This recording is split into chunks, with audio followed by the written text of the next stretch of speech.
തദ്ദേശ സ്വയംഭരണ സ്ഥാപനങ്ങളിൽ മികച്ച സേവനം നടത്തുന്ന ജീവനക്കാർക്ക് കണ്ണൂർ ഫോറം ഫോർ പീപ്പിൾ ഏർപ്പെടുത്തിയ വൊക്കേഷണൽ എക്സലൻസ് അവാർഡിന് കണ്ണൂർ കോർപ്പറേഷനിലെ കോൺഫിഡൻഷ്യൽ അസിസ്റ്റന്റ് PM ബാബുരാജ അർഹനായി. കണ്ണൂർ ജവഹർ ഓഡിറ്റോറിയത്തിൽ വെച്ച് കേന്ദ്ര ministry of panchayat Raj senior consultant doctor PP Balan award ദാനം നിർവഹിച്ചു.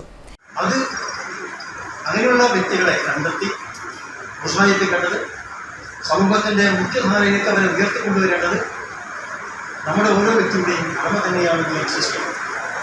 അതുകൊണ്ടാണ് ഈ ചടങ്ങ് മഹത്തരമാണ് എന്ന് ഞാൻ ആദ്യമേ തന്നെ സൂചിപ്പിച്ചത്. നാടിൻ്റെ പല ഭാഗത്ത് സന്ദർശിക്കുമ്പോൾ കിട്ടിയ ഒരു അനുഭവം തന്നെയാണ്. അങ്ങ് വടക്കേ ഇന്ത്യയിൽ ഒരു പഞ്ചായത്താണ്, ഹരിയാനയിൽ നേരത്തെ ഉള്ള സംഭവമാണ്. ആ പഞ്ചായത്തിൻ്റെ പേരാണ് നീംഖേദ എന്നൊരു panchayat. Forum for people president PP Krishnan master അധ്യക്ഷത വഹിച്ചു. Kannur corporation deputy mayor advocate P Indira, standing committee ചെയർമാൻമാരായ Suresh Babu Elayavoor, Siyad Thangal, Kannur Mahatma Mandiram president EVG Nambiar, advocate Lisha Deepak, E Balakrishnan തുടങ്ങിയവർ സംസാരിച്ചു.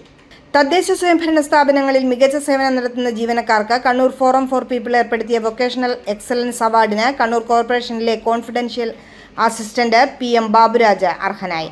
കണ്ണൂർ ജവഹർ ഓഡിറ്റോറിയത്തിൽ വെച്ച് കേന്ദ്ര ministry of panchayat Raj senior consultant doctor PP Balan award ദാനം നിർവഹിച്ചു.